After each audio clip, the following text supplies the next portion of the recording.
the General Secretary of the Socialist Party, Peter Taaffe, and Peter is also on the leading committee of the CWI, the Committee for Workers International.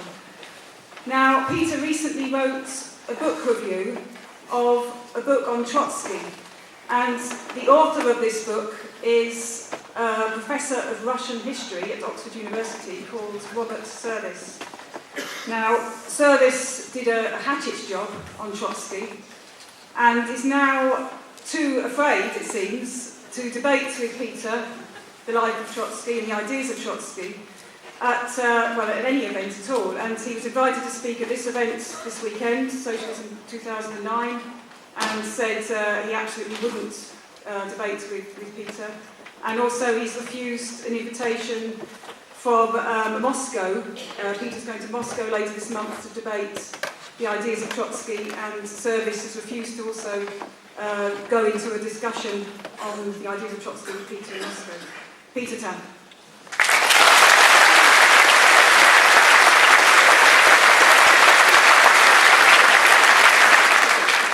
Comrade Chair and comrades, what a marvellous rally we've had tonight at this 2009 event of socialism.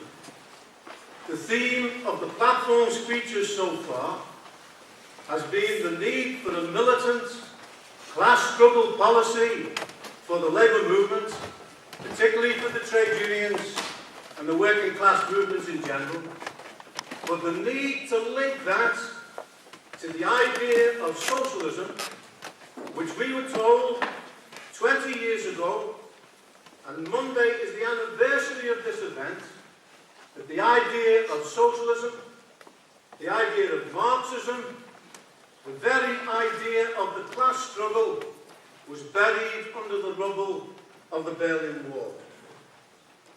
What was defeated 20 years ago in Eastern Europe and in Russia was not the ideas of genuine socialism, but was, unfortunately, the ideas of Stalinism, of totalitarianism, of a one-party regime, which has nothing in common with the genuine ideas of socialism itself. And socialism is not a utopian idea. It's not an unrealistic idea. It flows from the incapacity of capitalism, ably described on this platform tonight, to deliver the basics for ordinary working class people in Britain and internationally. Gordon Brown has now discovered that what he preached in the 1990s, that his government and others in the capitalist world had overcome the inherent contradictions of capitalism, particularly the booms and slumps, which, as Leon Trotsky pointed out, was like inhaling and exhaling in a human body. The only difference is the older that the body gets, like some of the people on this platform, but not me, the more difficult it becomes to breathe. In other words, the crises become deeper, they become sharper, and of course, at the sharp end, on working class people themselves. And the truth of the matter is that for the last 20, 30 years in reality, we've had a massive financial bubble in world capitalism. Underneath that bubble, there was really a stagnation of the productive forces. As a result of this bubble, we've had the greatest concentration of wealth on the one side, the greatest gap between rich and poor in the history of capitalism, apart from the period immediately before the 1917 October Revolution. And by the way, today is the anniversary of the October Revolution of 1917.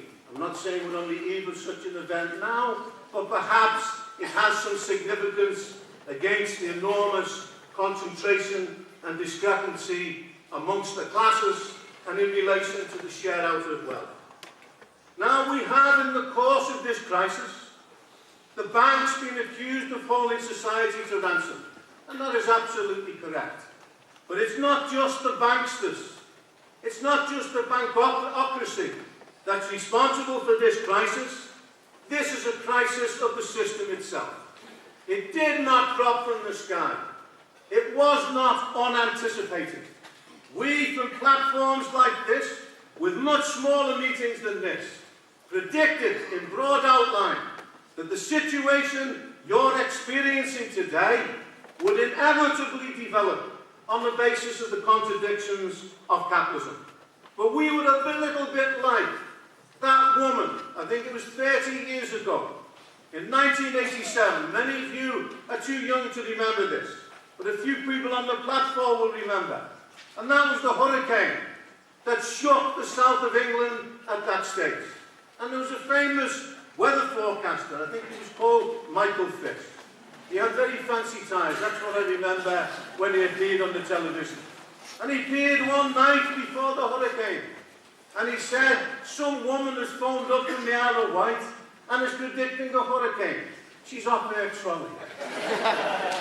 Or words to that effect. We were that woman that was saying the hurricane is likely to strike, not tomorrow morning at 9 o'clock, but inevitably, on the basis of the contradictions of this system, that will be the situation that will develop. And what is the position that we face today? The most devastating economic crisis, let us remember, since the 1930s. In the US alone, in 2 years, 8 million workers have lost their jobs.